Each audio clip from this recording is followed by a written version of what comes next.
education and how important it is. And he said that we ought to have some sessions where we sort of receive classical education, like we're trying to get to our children and our pupils. And none of us were brought up with this. I don't know if any of us have been.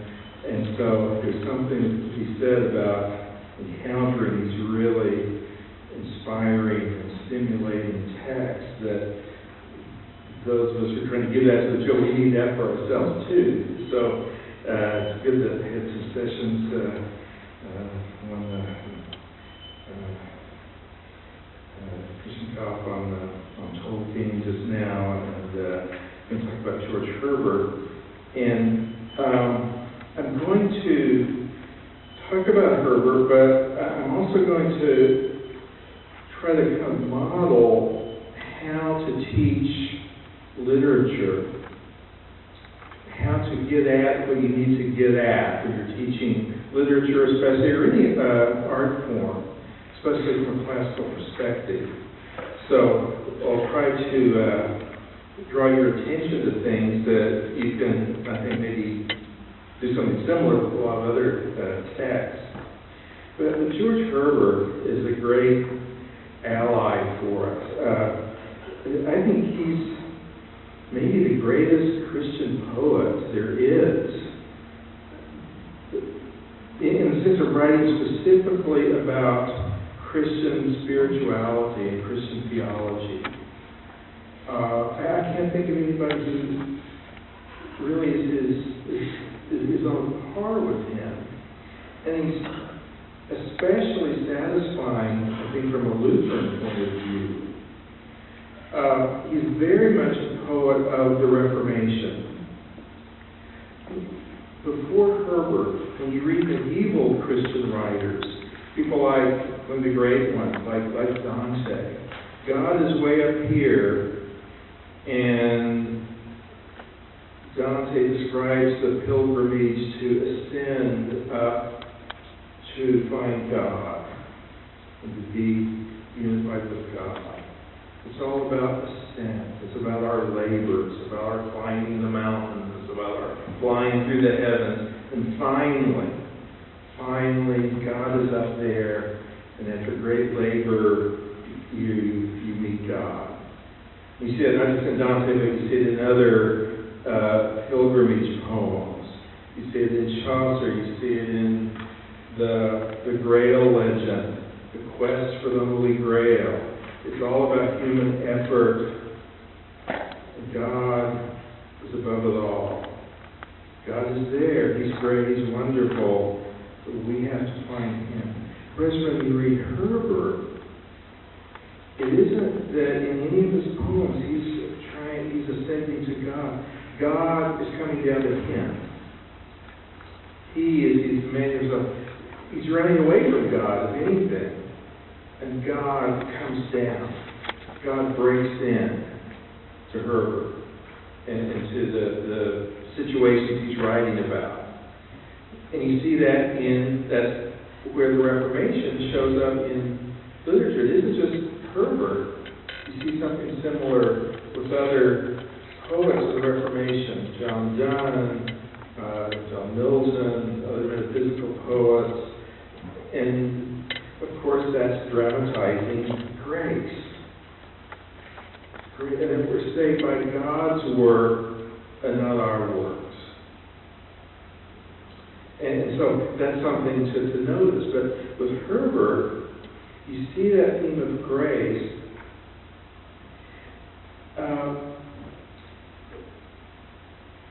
And you see just about every other Reformation theme, every other element of Reformation spirituality, you'll see that in Herbert too. His view of the Word of God, his view of Christ, the theology of the cross, the vocation. The interesting thing about Herbert, again from a Lutheran perspective, he's Anglican, writing at a time when the Church of England was very much influenced by Lutheranism, very much influenced by the Reformation. And so you see these Reformation emphasis on grace. He's also very sacramental. He writes about baptism and about the gifts that God brings us to himself in baptism. He writes about the Holy Communion, how Christ comes to us in Holy Communion. He writes about liturgy. He writes about the church. Again, the later Reformation, all these things would start going in different directions. But in Herbert, you see kind of the early Reformation in all of its dynamics.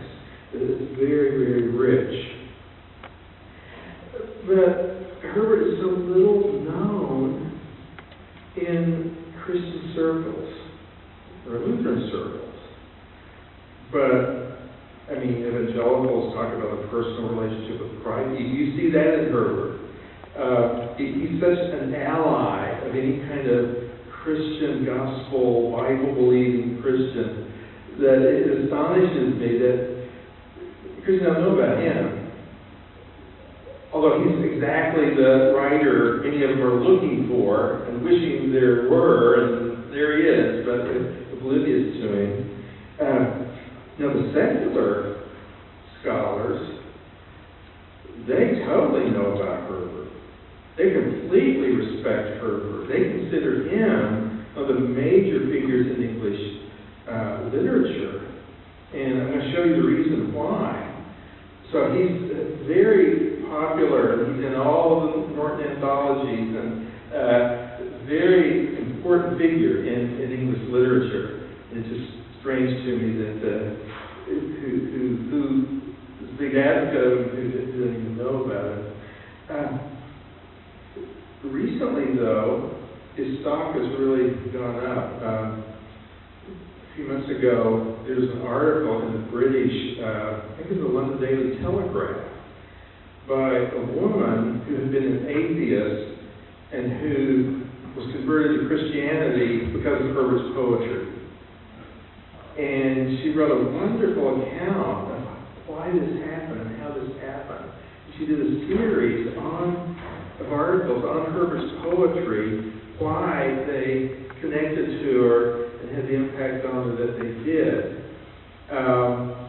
And so just a few weeks ago, Christianity Today had a big article on Herbert, kind of, I think, inspired by that British writer. And so I'm glad that now the adults maybe are starting to take notice. My dissertation was about Herbert. My first book was about Herbert. That book was just brought back into print fairly recently, called Reformation, Spirituality, Religion, with George Herbert. And I think it's a good guide to kind of unpack the spiritual richness of this author. And I have to say, Herbert was instrumental in leading my wife and I to Lutheranism. We grew up in Lutheranism. This combination, this powerful writer and who he was drawing from really pointed us to Lutheranism, and that's where we really found this in its fullness. Well, just briefly, Herbert lived 1593 to 1633, as a younger son in a very noble and well-connected family. Herbert had a brilliant career at Cambridge. He got elected to Parliament. He was getting involved with politics, and again, very brilliant career, very talented young man. Suddenly, for reasons we don't really know, how he did this, all of a sudden, he just turned his back on all of that and entered the ministry and took a tiny little country church in Bemerton, a little peasant village, and that's where he served. And normally, people who went into the the church profession of the kind of social class that he was, they would maybe take some parishes like that had income to them and farm them out to a vicar and never darken the door of their own churches sometimes. And mostly follow a career, in the city and at court especially. But Herbert threw himself into ministry with these very simple, uneducated people. He wrote a book called The Country Parson about how to minister to people who are poor and who are unsophisticated, and how to serve them, what it takes. That still, pastors tell me, is a great guy to minister. But he served. He was sickly. He had consumption. We call it tuberculosis. He only served in the church for 3 years, and he struggled with his health a lot. And on his deathbed, he summoned a friend, Nicholas Ferrer, who's another important figure in Anglican Christianity, and he said, "Here, I got some papers to give you. Look through them. Think they might help somebody. They might help some poor dejected soul." He said, "You can publish them. If not, just throw them in the fire." And he died. And when Nicholas Ferrer opened this package, it's incredible, revolutionary, innovative poems. That was what he was holding in his hand. And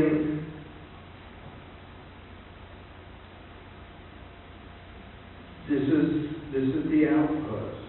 I'll talk about the collection of his poems in a minute if we have time, but let's just look at some poems. Look at the second page, the poem The Agony. And this is a good introduction to Herbert, what he does best. And I'll tell you what's unique about some of these as we go on.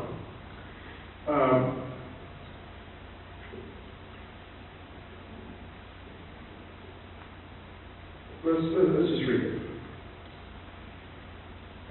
Philosophers have measured mountains, fathomed the depths of the seas, of states and kings, walked with a staff to heaven and traced fountains, for there are two vast, spacious things, the which to measure doth more behoove, yet few there are that sound them, sin and love. Okay, now, the poem works with imagery above all. The poem has been described as a trap for meditation. And when you read a poem, it makes you meditate on what the poem is saying. It's an art form made with language. Some say it's like a painting, only it's made with words. And we think of rhythm and rhyme and things like that as part of poetry, but the most important part of it is imagery. So a good poem is very tangible. And to understand a poem, you have to imagine the image in your mind, and then what a poet will do will take it. Not just descriptive, it's not just giving you a pretty thing to think about, but then he's doing things with the images, and the images become symbolic. They start carrying an emotional weight. They start carrying an impact. And so I'll show you what he's doing. The first stanza here, philosophers. He's talking about the new learning that was just started, the new science that was beginning to really take place, really explode in the early 1600s. In fact, Bacon, the great theorist of the scientific method, was a close friend of Herbert's. And Veith would send all of his scientific works to Herbert to proofread and to make suggestions for. And so Herbert's very well aware of all of these things, even this new learning, even as he's going into some other things. So he's just noticing how philosophers, but natural philosophers, that's what scientists were called, that they measured mountains to calculate how big a mountain is. Vast, vast thing. Fathom the depths of the seas. Measure the depths of the ocean. Fathom the depths of states. Political theory, sociology, social sciences, and understand those things. Fathom the depths of kings, the history and all the learning. Walk with a staff to heaven. He hasn't. I could get known about the moon walk and having a golf club on the moon, but that was just beginning at those times. To know the heavens, trace fountains, the fountains under the earth, the depths of the earth. All these are deep, deep things. So that there are two vast, spacious things by which to measure that more behoove. Yet few there are that sound them: sin and love. You want to know something more vast than a mountain, deeper than the sea, farther reaching than the heavens? Sin. Sin is vaster. You know something else that's bigger than all those things, and deeper, vaster? Love. Love. So he wants us to, let's see if we can measure sin and love. So the next stanza.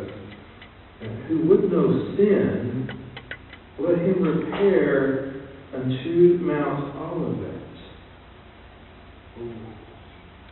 Mount of Olives. Christ in the garden. Christ in agony is the title of the poem. So let's go to the Garden of Mount of Olives to understand how deep sin is. Who would know sin, let him repair unto Mount Olivet. There shall he see a man so wrung with pains, that all his hair, his skin, his garments bloody be. Sin is that press and vice which forceth pain to hunt his cruel food through every vein. Look what he's doing with the biblical image. The scriptures that Jesus was sweating. It's like he was sweating drops of blood. So he's taking that image, and he gives the image of sin as a press, as a vice, sin, vice. That's the pun. But he's imagining that as the pressure our Lord was under. Sin, that pressure. And it wrung his hair, these vivid images. Sin of blood in his hair, his skin, his garments, blood indeed. Sin is that press and vice which forces pain to hunt his cruel food through every vein. You want to know sin? Look at the agony of Jesus. That's what sin, that's the depths of sin that it put him through that. He knows not love, and then he turns to the other vast, spacious thing that not many people think about. You want to know what love is? He knows not love, let him say, taste that juice, which on the cross, a pipe that's set against a brooch. You know what love is? Go to the cross. And look at the imagery. On the cross, a pipe. The pipe is a long spear. And he's pointing us to the blood of Christ. You see the blood, the sweating blood because of the sin, and then all of that. Now he's pouring his blood out for us. That's love. That's measuring the depth of love. Look what he does with it. He knows not love. Let him say, and taste that juice, which on the cross, a pipe that's set against a brooch. Then let him say, if ever he did taste the life. Love is that liquor, sweet and most divine, which my God feels as blood, but I as wine.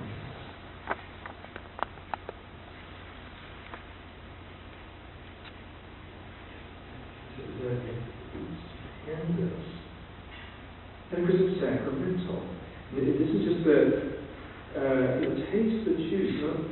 This is that we have to go back into to Golgotha. You want to know what love is? Taste the juice. Taste the wine. Holy Communion. What Christ gives us, His blood, that very blood that He shed, that was set a brooch on the cross, that He sweat in the garden. Love is that liquor sweet and most divine, which my God feels as blood. And again, from Christ's perspective, the agony of the cross, the pain, the suffering. But we receive that sweetness of wine. We receive, again, the image of the gospel. It's an image of Holy Communion. So, on Christ's part suffering, on our part freedom, forgiveness. Okay, you see how this poem is working? I mean, this is a gospel poem, not in a superficial way of what Jesus died for you, not that that's a superficial message, but He's doing it with imagery. He's doing it with language and imagination, and as we read it, it hits us, doesn't it, in a powerful way. That's the point which my God feels as blood, but I as wine. I mean, you could even look at the Christology there, that God died on the cross. That was what Lutherans were saying. The Reformed were saying, well, not only Jesus' human nature died on the cross, because God can't just die. Again, we're the Lutheran emphasis on the communication of attributes. Even that's there. I mean, in subtleties and in details, you'll see all of these things come together in this incredible Christian art. Right? Now, why is Herbert so important as a writer? What was it that he did? Herbert was the great master in English poetry of form, poetic form. Now, in this one, we just kind of talked about the incredible content and rich substance of his work.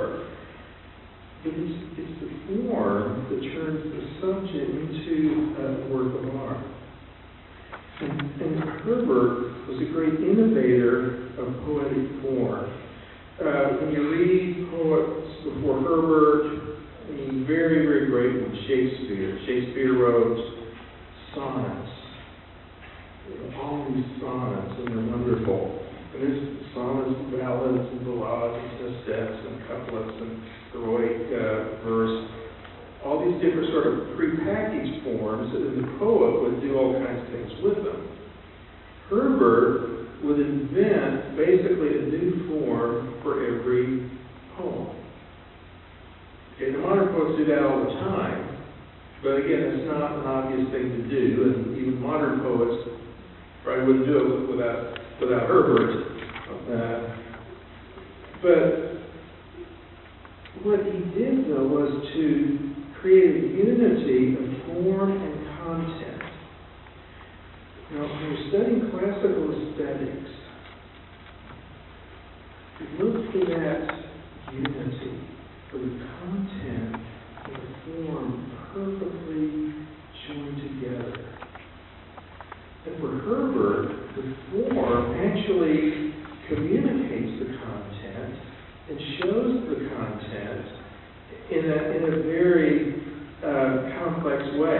You can't even separate them.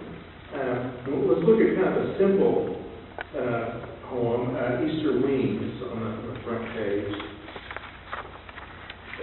Some people know Herbert because he has poems that sometimes are shaped like things. Herbert has a few shaped verse poems, but look why he does it. Look what they do. Okay, this is an Easter poem. I'll talk about the sequence of poems. We've seen the poem about Christ in the garden. Now, he has poems on the Passion of Christ, and then this is one of his Easter poems. So, Lord, who createst man in wealth and store, though foolishly he lost the same, decaying more and more till he became most poor.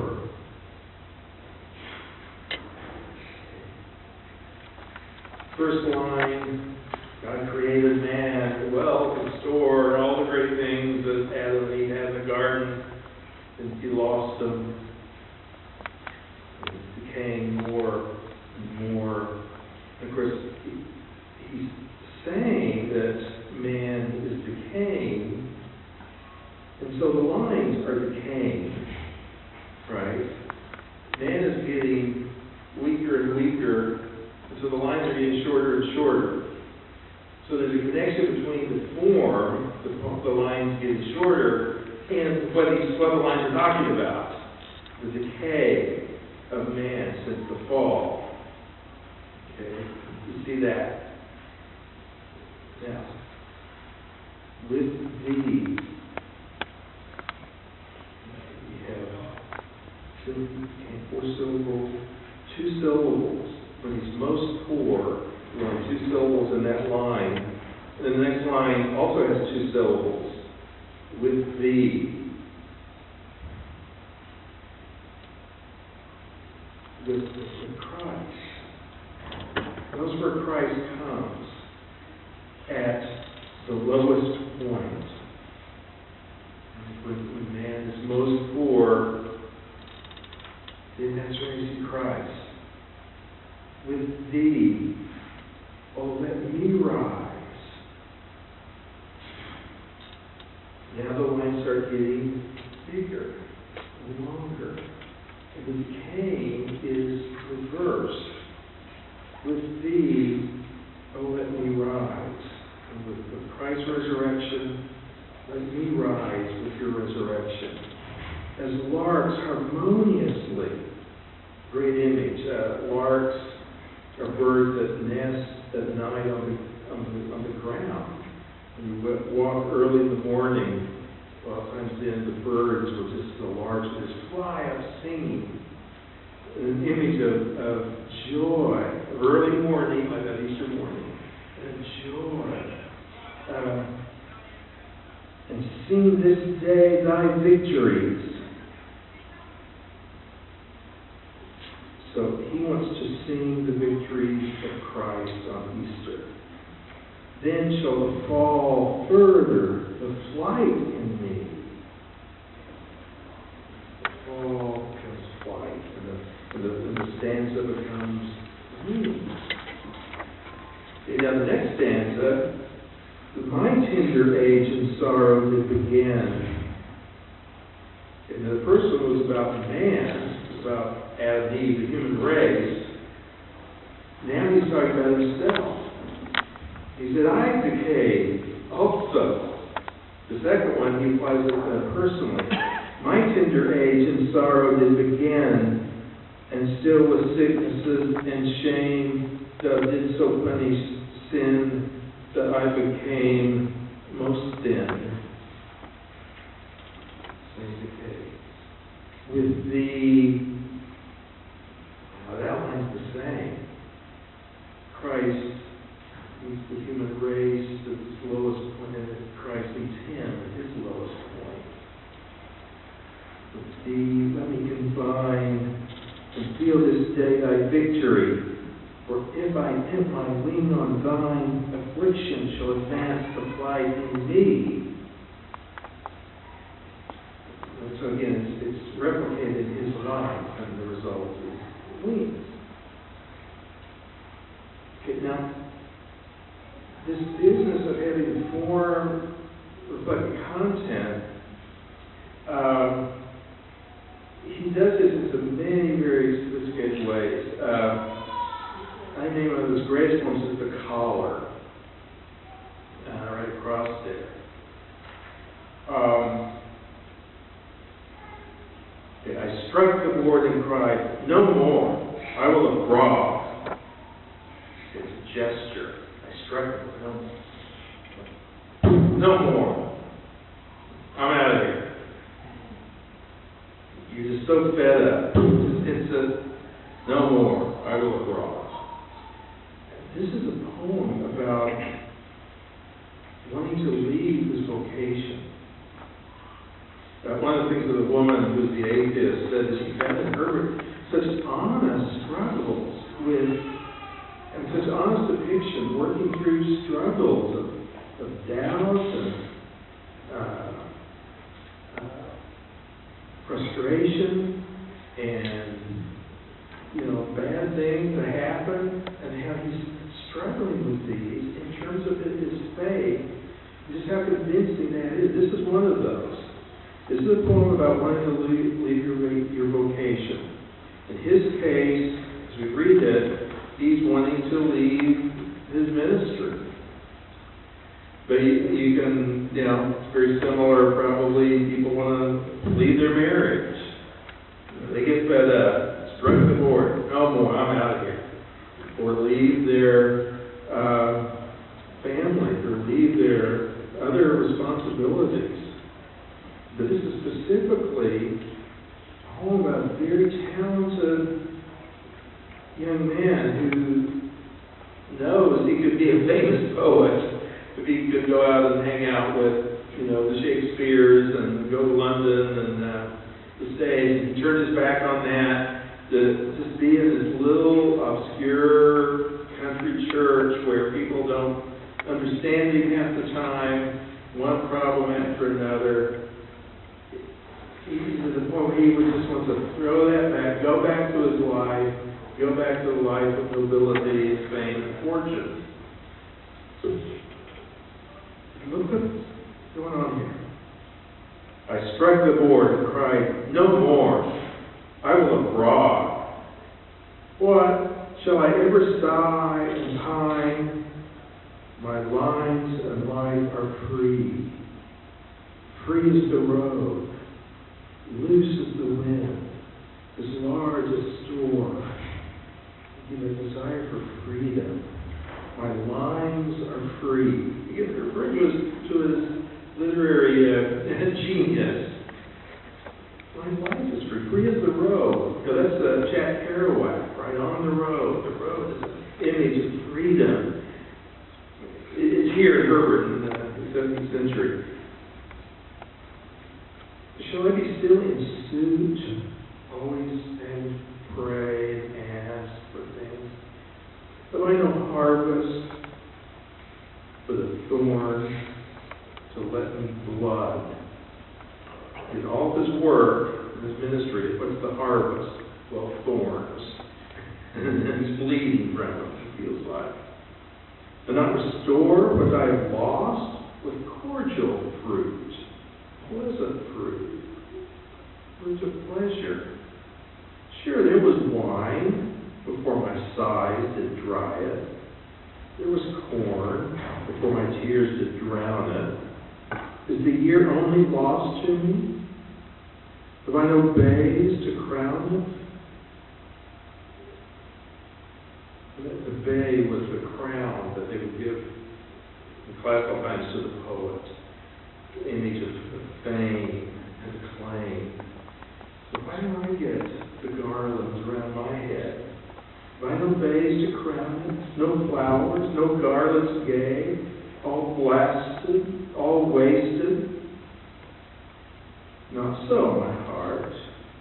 So there is fruit. And now he's turning to his heart. Not so, my heart, but there is fruit. Thou hast hands. Recover all thy side-blown age on double pleasures. You've been denying yourself, being this good pastor. Go make up for it. Get double pleasures. Leave thy cold dispute of what is fit and not. You always go, well, should I do this or should I do that? Is this right or is that wrong? Forget about that. And look what that was getting very deep and personal. Leave thy cold dispute of what is fit and not. Forsake thy cage, thy rope of sands, which petty thoughts have made. And he's saying that what's bothering you, didn't you just make all this up? Is there anything to this? All of these moral codes that you've been trying to follow, all this religious stuff. Didn't you really isn't it just kind of all made up? Which petty thoughts have made, and made it thee good able to enforce and draw and be thy law, while thou didst wink and wouldst not see. And closing your eyes. This stuff, is it real? Why are you giving your life for it? It's really pushing the question. Isn't it doubting? Away. Take heed. I will abroad. Call in thy death's head there. Yeah. They used to have a model of a skull to put on their desk as a way to give them good perspective on things. That you're going to die one of these days. Get rid of that morbid stuff. Get rid of the death's head. Tie up thy fears. He that forbears to soothe and serve his need deserves his load. And anticipating 21st century pop psychology because of your needs. Yeah, you're always worried about somebody else, but what about your needs? Yeah, in vocation, counseling, people who go to marriage counselors or counsel you to go ahead and get a divorce. Yeah, well, you got to consider your needs. If you don't do it, who's going to? If you don't take care of your own needs, you deserve what happens. He's saying that. He's come to that point. Look at this. But as I raved and grew more fierce and wild, at every word, methought I heard one calling, child. And I replied, my Lord.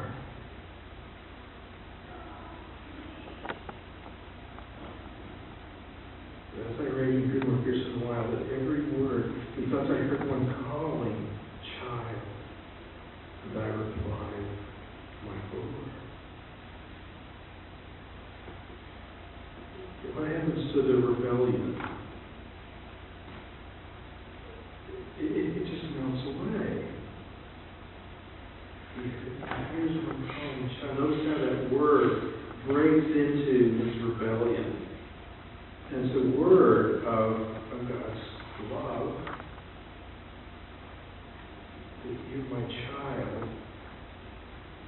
And engenders a response, my Lord. And the relationship is restored. Look what this is saying about your calling. We thought I heard one calling, child. That when you're having trouble with vocation, with your calling, get back to the caller. Get back to the one who's called you to this. Whether it's your ministry or your marriage or whatever it is. Here, he hears the voice of the caller. And he responds. And that relationship is restored. And all the rest of all the hard things, frustrating things, okay, they're going to be there. But in light of the caller, again, it's different. Right? It handles in faith. Now, look at the form of this poem. It looks like it doesn't have a form. Look at the last lines. Does this poem rhyme? Now, it looks like it's the invention of free verse, which really didn't exist. Now, it does rhyme, but it's not regular. More, abroad, pine, road, store, suit, thorn, restore, there's a rhyme, fruit, wine, pine. Every line does rhyme. You just don't notice it because the rhyme is in no particular order. There's no rhyme scheme. It's all disordered, which, that's part of the point. The first part of the poem is disordered. He's disordered. He's emotionally disordered, spiritually disordered. And so the poem that writes about it is disordered. And then it gets to the end. Wild word, child, Lord. The rhyme comes together. And the form is restored. Not only that, it's the same with the rhythm. The rhythm, most poems, especially at this time, had a regular rhythm. The first part, the rhythm is all over the place, but in those last four lines, it's totally regular. But as I rage and prove fierce and wild,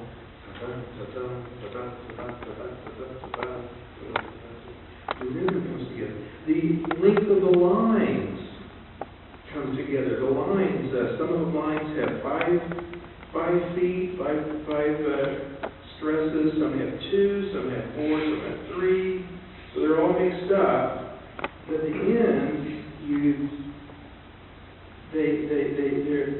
they're ordered. You have the 5, the 3, the 4, the 3, the 5, 2, 4, and 3.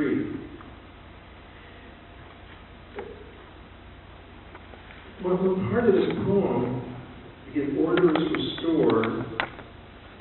The emotions of the poem are restored, and the relationship is restored. The form comes together, and it's restored. Notice that in the last line, as I rage and remember myself, at every word. As we read this, we only come to the resolution at the end.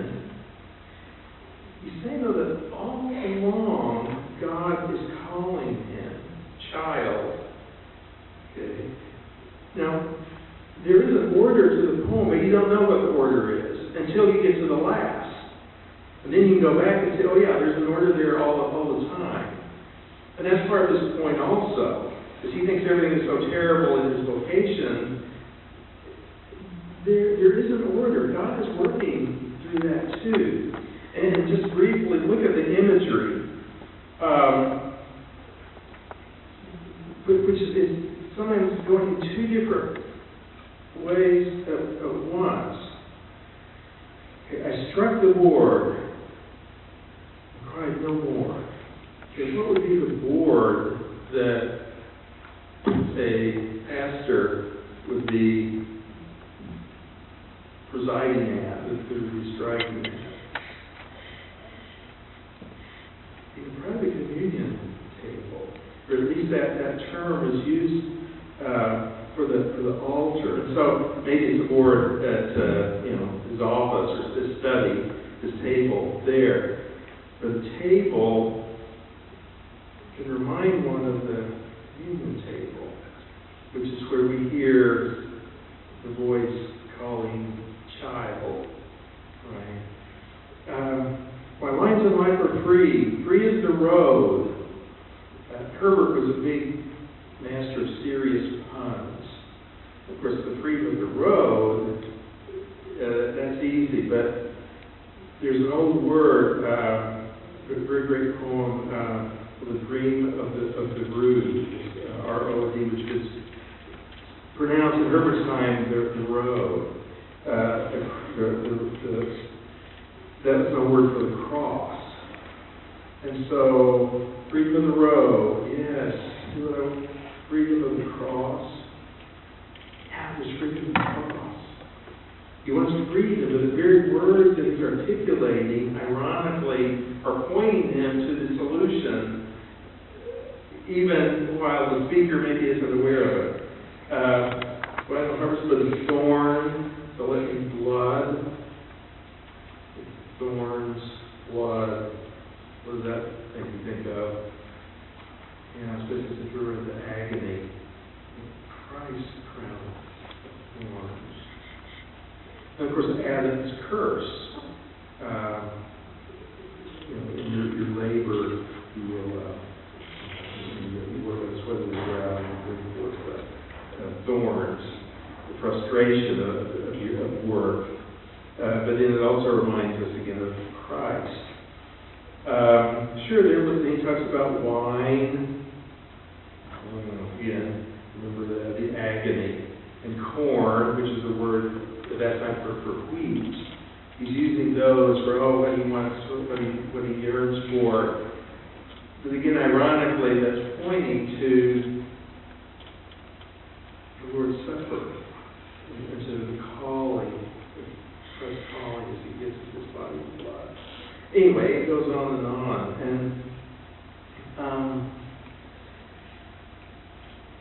And just the title, it shows Herbert's master in multi-level language. The caller. Okay, a caller would be a pastor's caller. His connotation of restrictions, and he feels, he wants to break out of it. But then the caller. I thought I heard one calling. The caller, of course, is God. And was that one, the title, those different levels of meaning of that word sum up the whole poem and everything about it. Did you see how masterful this thing is? Just how stunningly written it is, and how powerful and profound it is. Okay, let's see. Let me just point out a few others of Herbert poems.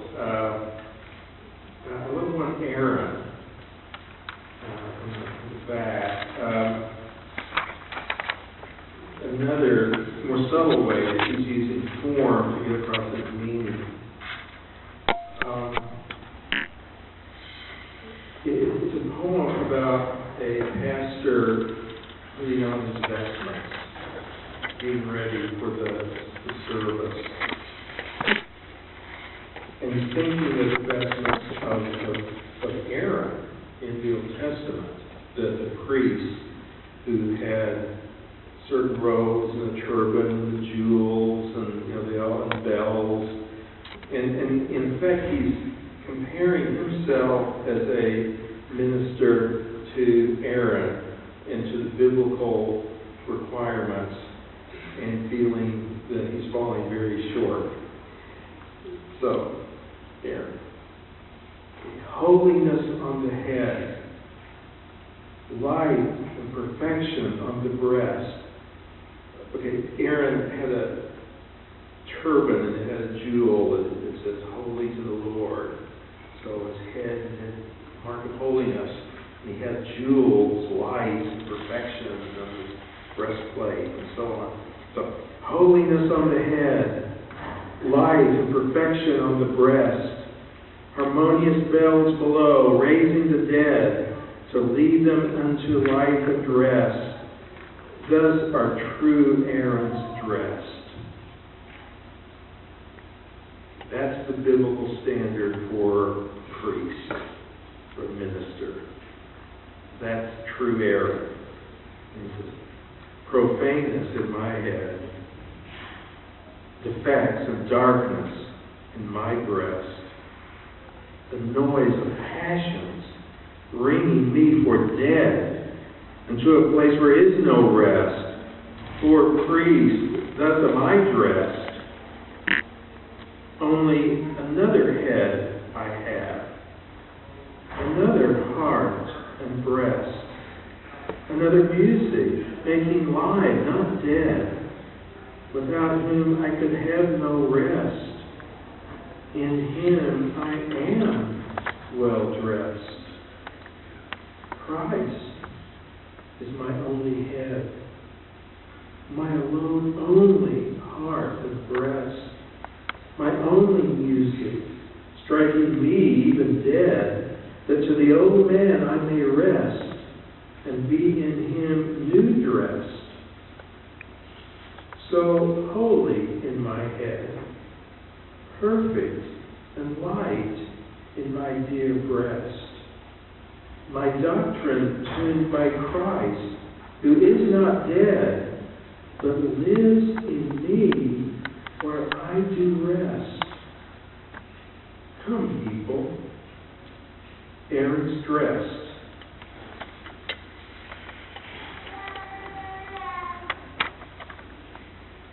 Pastors, I urge you to read this before the service when you're getting ready. It's so profound. And I want you to notice what he's doing with the poem. First of all, notice what he's doing with the Bible. He's not just quoting Bible verses and working them in. I mean, it's part of the texture of his whole language and his whole spiritual life. But look at the rhymes in each stanza. Head, breast, dead, rest, dressed. Second sentence. Head, breast, dead, rest, dressed. Third stanza. Head, breast, dressed. Every stanza has the same words. Right? Not just the same rhymes, but the same words. And so on the outside, nothing is happening. But in the stanza is this transformation. Now, the lines then become perfectly parallel. Holiness on the head, profaneness in my head, the opposite of holiness. Only another head. Christ is my only head. So, holy in my head. Light and perfection on the breast, defects of darkness in my breast. He's comparing himself point by point to the law, to the Mount Sinai standards, seeing his sin, but then turning to Christ for his righteousness. And then at the end, he is holy in my head. He's perfect and light. And at the end, he lives in me while I do rest. That's vocation too, isn't it? It's Christ working through our calling. Christ working through the office of the ministry. And then at the end, he invites the people. Now he's ready. Now he feels he can serve them. He's aware of his own imperfections. That's not the point. And so on the outside, nothing has changed, but there's this transformation that he brings Christ into the picture. And there's a beautiful picture of justification by faith, the imputation of Christ's righteousness, and so on. All of it is marvelous poem. Well, let me just say this for your information. The other thing about Herbert's poems is he put them in an order. His great work is called The Temple. And all these poems are part of the temple. The temple has three parts. It has the church porch, which is kind of things outside of the church proper, kind of civic righteousness and things like that. But then the biggest section is the church. there's, he begins with poems about Christ, specifically about the Passion.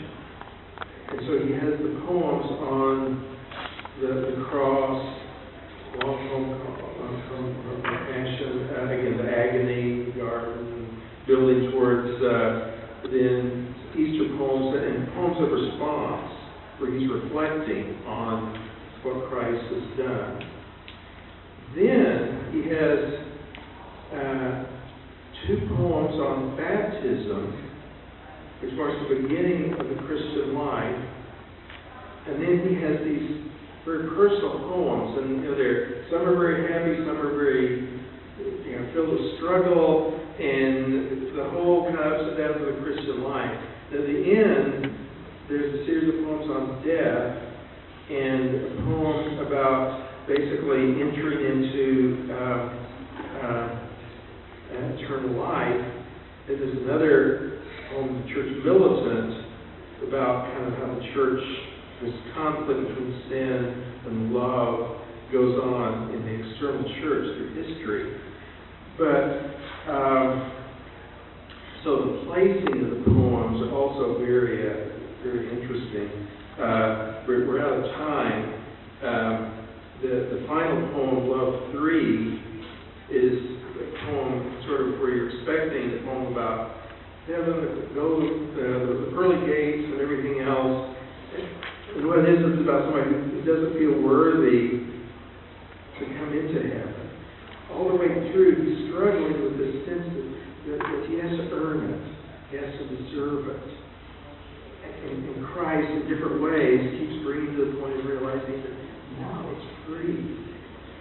And this is a poem that several people played a role in the conversion. Including Simone Weil, the great French philosopher. Okay, let me just close by reading it, and then we'll head to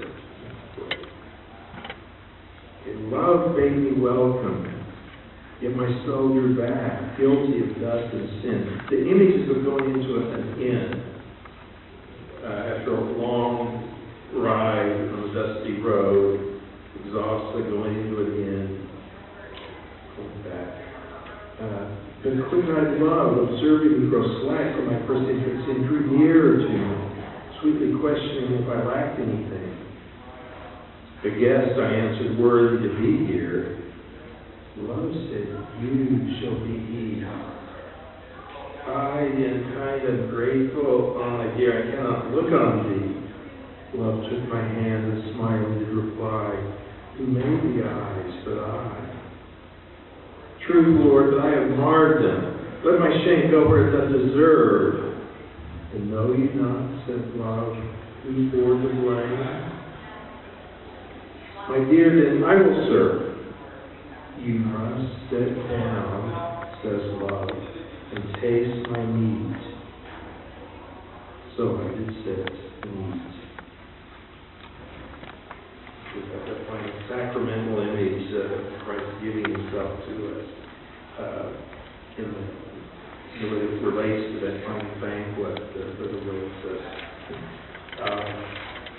That's George Herbert. I strongly urge you to get a copy of the Temple and just read it through. Just read a couple poems at a time. Not very long. You could easily master all the poems.